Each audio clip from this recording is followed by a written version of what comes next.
Hello everyone, and welcome back to the series, The 12 Brain Rules by John Medina. In the previous session, we explored Rule 1, Physical exercise enhances brain performance. Today, we go deeper into the human brain with Rule 2, the human brain also evolves. Let us begin with a familiar image. A 4-year-old boy is holding a dry stick and waving it around. In the eyes of adults, this behavior appears completely ordinary. But in the eyes of that child, the stick is a precious sword. This seemingly childish action actually hides a secret, a key that unlocks the extraordinary nature of human intelligence. So what allows the child to do this? Why are we able to look at one object and see something else entirely? What is it that makes the human brain fundamentally different from every other creature on Earth? This is the core question, the central focus that we will explore together in Rule 2. And we begin with Part 1, the stick and the sword. Before we dive in, I have a question for you. Have you ever wondered why only humans can play pretend and turn ordinary objects into things of great meaning? We will start with this story and use it as a lens to examine one of the most unique human abilities, symbolic thinking.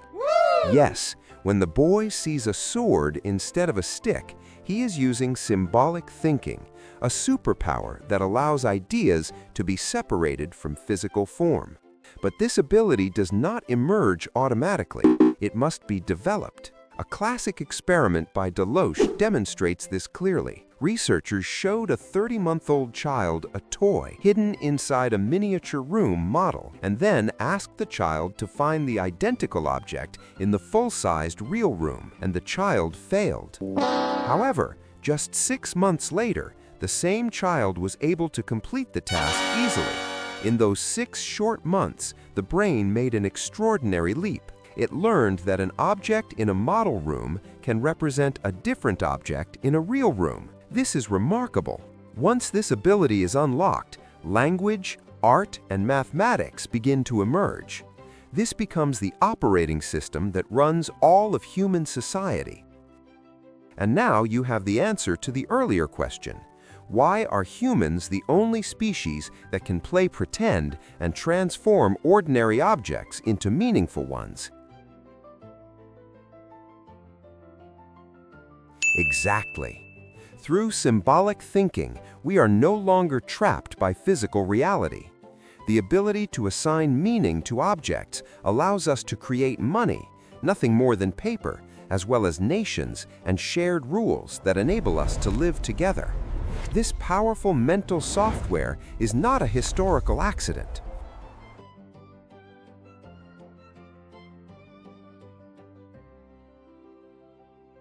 To understand why the brain is programmed in such a remarkable way, we must travel back millions of years into the past.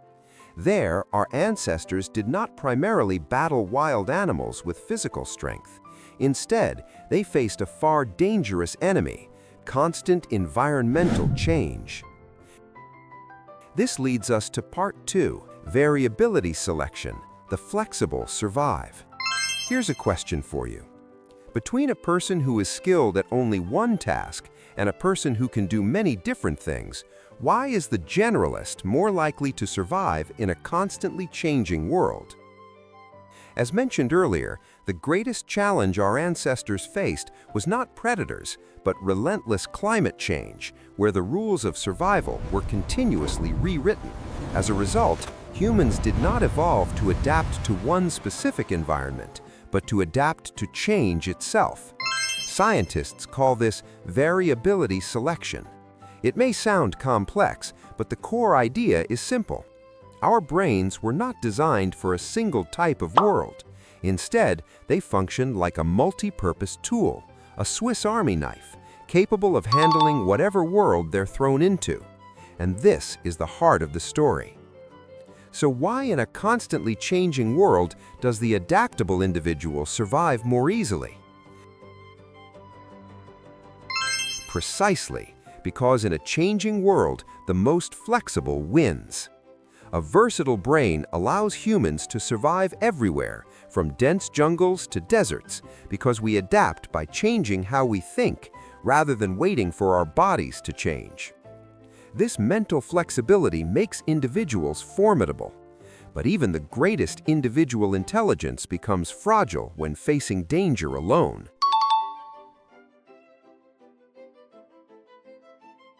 True survival does not depend on how brilliant one individual is, but on our ability to connect and form a collective stronger than any solitary creature.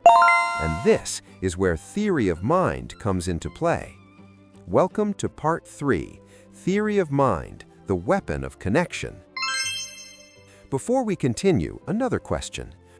Why is listening to and understanding the emotions of others more important for human survival than just possessing isolated intelligence? What exactly is theory of mind? It is the remarkable ability to understand that other people are not robots. They have thoughts, beliefs, emotions, and complex inner worlds just like ours. This ability allows us to predict others' actions, cooperate, and, most importantly, empathize. And here lies the key insight. The combination of symbolic thinking, which enables planning, and deep social understanding creates humanity's greatest advantage. We can plan together, hunt together, build together, and learn together, things no single individual could ever achieve alone. So, you now have the answer to the question. Why is listening to and understanding the emotions of others more important for human survival than just possessing isolated intelligence? The answer is clear.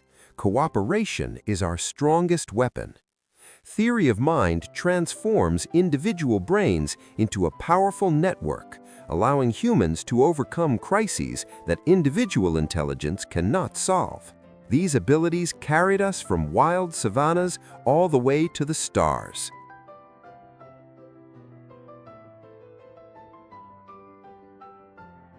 But this extraordinary thinking machine does not run for free. Maintaining such intelligence requires an enormous amount of energy, and this cost creates strange paradoxes when an ancient brain confronts the modern world. This brings us to the final part of Rule 2, the legacy of evolution. So what do all these stories from the past have to do with us today? The answer is a great deal. The brain shaped millions of years ago is still operating inside our heads right now. So why do modern humans experience so much anxiety and stress about work in the future, even though we live in a world far safer than that of our ancestors? As we learned in Rule 1, the brain makes up about 2% of the body's weight, yet it consumes roughly 20% of the body's energy.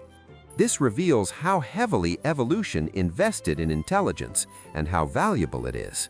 This is the greatest paradox of modern humanity. We carry a brain designed for survival on savannas, and yet we use it to navigate the digital world of the 21st century. It was programmed to react instantly to a tiger charging towards us. But now it struggles with abstract worries about deadlines and the future. It craves deep connections within a small tribe, yet must live in a globalized society that can feel distant and isolating. This mismatch explains many of our modern behaviors and anxieties. Finally, one crucial truth. The human brain is not a perfect machine. It is not a flawless design. It is more like a structure patched together over millions of years of trial and error, a product of history, with both strengths and flaws. So why is understanding this design so important? Because when we understand its origins, we better understand ourselves, our desires, our fears, and our extraordinary potential. This is not an excuse for behavior, it is an explanation. So, you now have the answer to the question. So why do modern humans experience so much anxiety and stress about work in the future, even though we live in a world far safer than that of our ancestors? Modern anxiety arises from the mismatch between an ancient brain and the modern world. Understanding this allows us to adjust our lives more wisely, rather than blaming ourselves.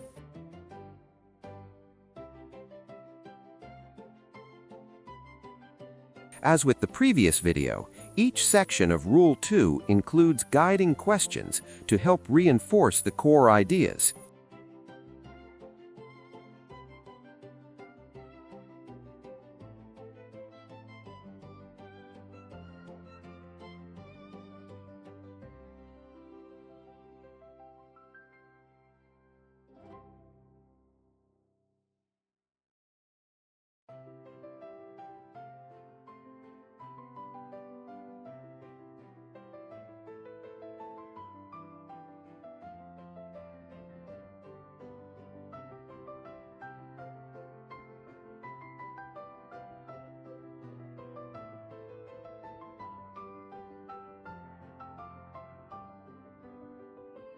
Before we finish, I will summarize these questions to systematize the entire rule.